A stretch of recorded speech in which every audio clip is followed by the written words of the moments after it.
Este es el segundo video al respecto de leyes de conservación.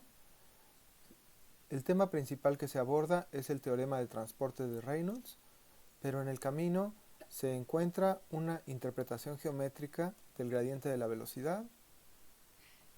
Se discute cómo opera una derivada a través de una integral y se menciona también la condición de flujo incompresible.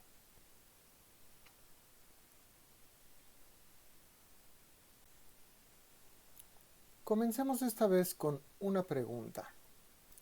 Si yo tengo de manera general una derivada con respecto al tiempo sobre una integral en un cierto volumen que cambia con el tiempo, de una magnitud cualquiera, entonces, ¿cómo puedo escribir yo una operación donde aparezca primero la integral? ¿En qué dominio es el que tengo que integrar? ¿Y qué es lo que tengo que integrar aquí adentro?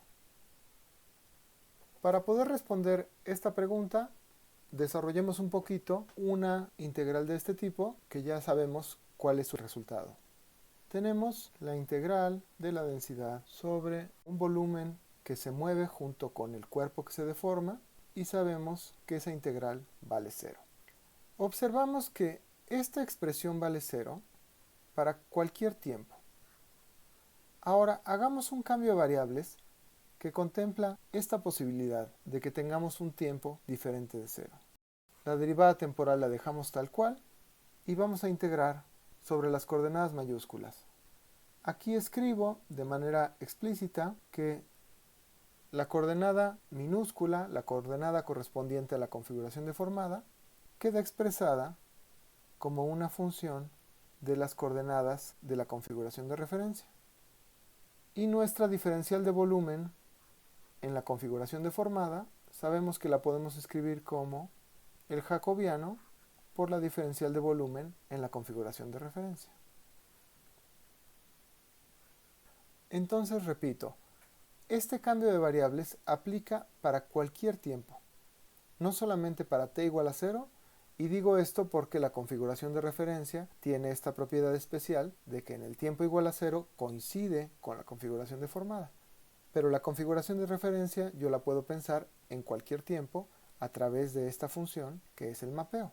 Ahora, utilizando un pequeño abuso de notación, voy a volver a escribir esta expresión ρ como una función de las coordenadas en la configuración de referencia.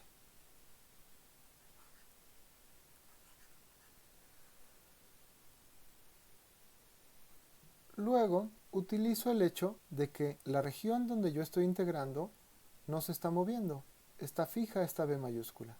Entonces, puedo intercambiar el orden de la derivada y la integral. Ahora observo que esta derivada parcial con respecto al tiempo es una derivada parcial donde permanecen fijas las coordenadas de la configuración de referencia. Es decir, lo que permanece fijo es el punto de referencia en el cual se encontraba el punto que se está desplazando al tiempo t igual a 0. Este tipo de derivada, ya la conocemos, es una derivada material. Es una derivada donde aquello que estoy derivando lo estoy evaluando en un punto que se está desplazando junto con el cuerpo que se está deformando. Entonces lo escribo de esta manera.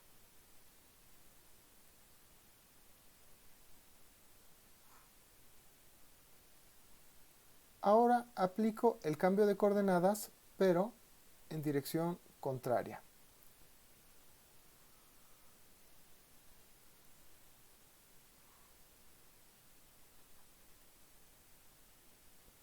Y desarrollo esta derivada de aquí.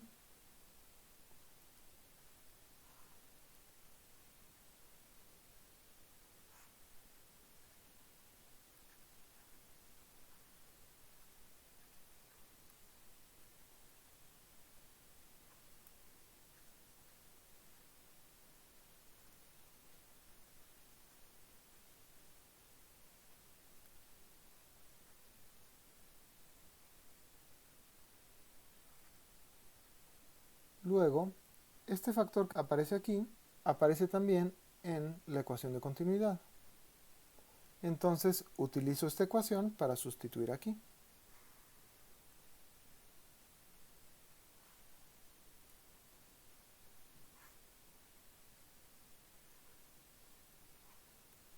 Finalmente factorizo una j y una rho.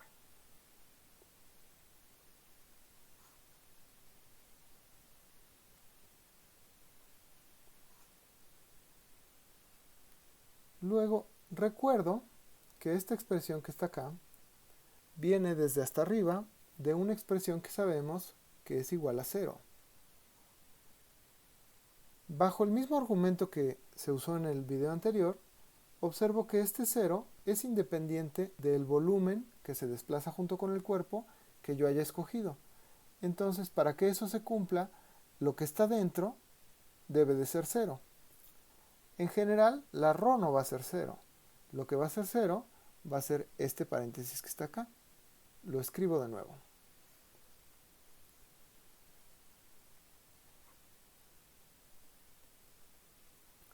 Este es el resultado que estábamos buscando. Es importante por dos razones. La primera es que me da una interpretación geométrica para esta divergencia de la velocidad. Yo sé que el jacobiano me indica cuál es el crecimiento de un volumen originalmente en la configuración de referencia al pasar a la configuración deformada. Si yo pienso en un cierto sistema de unidades donde esta diferencial de volumen es una unidad, entonces el jacobiano me dice cuál es el volumen justamente en la configuración deformada. Entonces lo que tengo aquí es un cambio en el volumen por unidad de tiempo y por unidad de volumen al dividir entre la j. Entonces esta divergencia me dice cuánto están creciendo los volúmenes al estar aplicando esta deformación. Quiero mencionar un caso posible. Supongamos que en una cierta deformación los volúmenes crecen al doble y después dejan de crecer. Entonces esta derivada va a ser 0 y esta divergencia va a ser 0 también, siendo que estos volúmenes son 2 veces más grandes que estos. Entonces la divergencia no me dice qué tan grandes son los volúmenes en la configuración deformada, sino qué tan rápido crecen.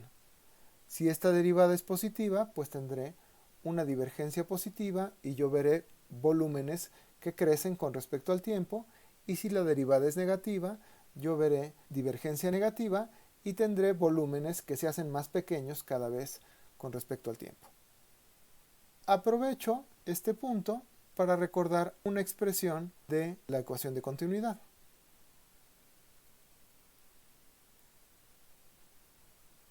Aquí se ve que hay una relación muy estrecha entre la divergencia de la velocidad y la derivada material de la densidad, en el sentido de que si esta divergencia es 0, entonces la derivada material también debe de ser 0.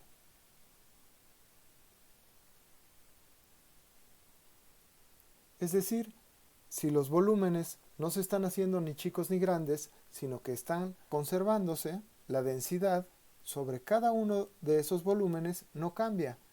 Esto no quiere decir que la densidad sea una constante en todo el cuerpo, sino solamente que si yo me fijo en un pequeño elemento del cuerpo, al momento de deformarse, su densidad no va a cambiar. A esta condición se le llama condición de flujo incompresible y es una condición que aparece muy comúnmente en el estudio de dinámica de fluidos.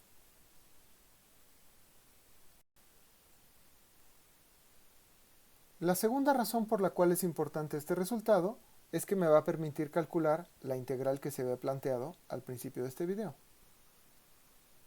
Si yo tengo la derivada con respecto al tiempo de la integral sobre un cierto volumen de una magnitud, cualquier magnitud que ésta sea, entonces yo puedo aplicar el mismo truco que hicimos hace un momento. Yo hago un cambio de variables,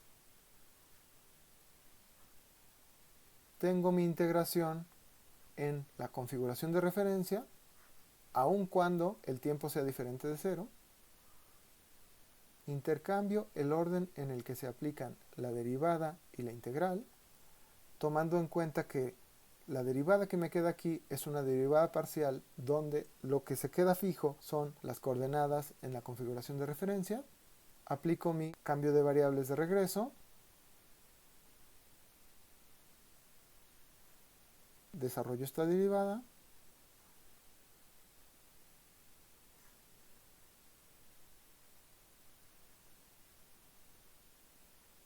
Utilizo lo que acabo de encontrar para este factor que está aquí.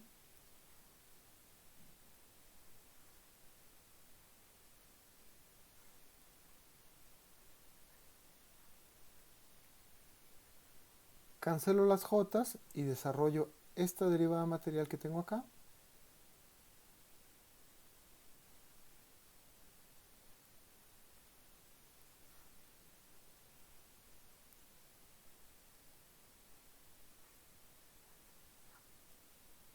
Observo que este término de aquí y este término de acá corresponden con la divergencia de este producto que está aquí.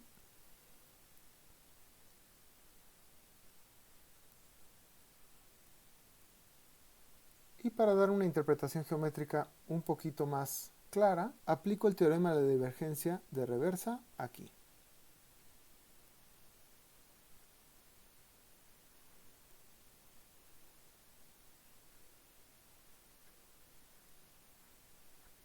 Escribo nuevamente lo que tenía allá arriba.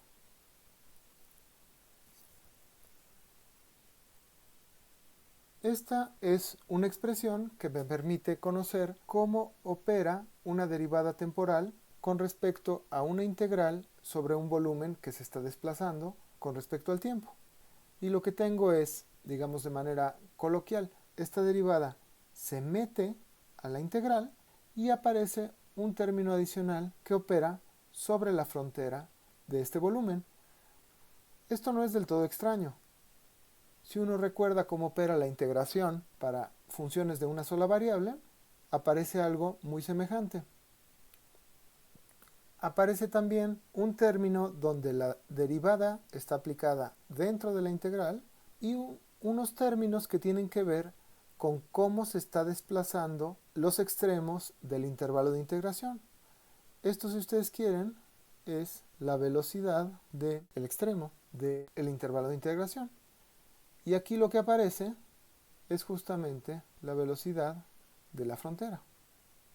Esta de aquí abajo es la regla de Leibniz y esta que está en el marquito es una generalización para 3 dimensiones que en algunas ocasiones se puede encontrar como teorema de transporte de Reynolds.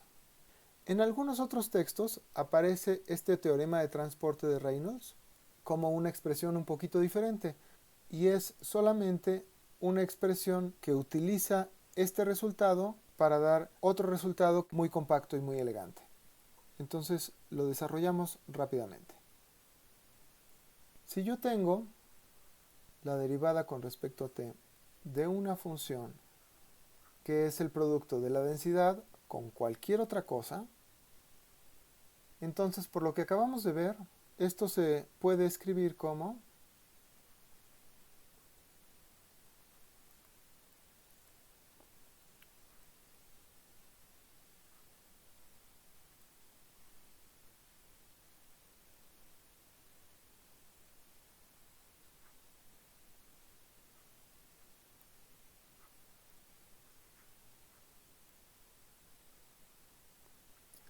luego recuerdo la ecuación de continuidad escrita de esta manera y observo que aparece justamente aquí, solo que está multiplicada por phi, pero eso no importa. De todas maneras, estos dos términos son 0.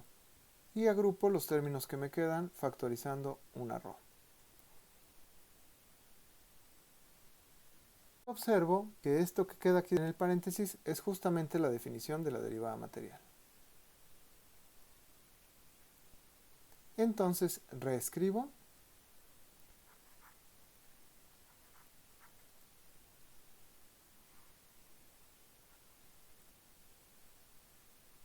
y tengo esta expresión muy compacta que se puede encontrar en muchos textos como teorema de transporte de Reynolds. No es exactamente la expresión que está arriba, pero es una expresión que está muy relacionada.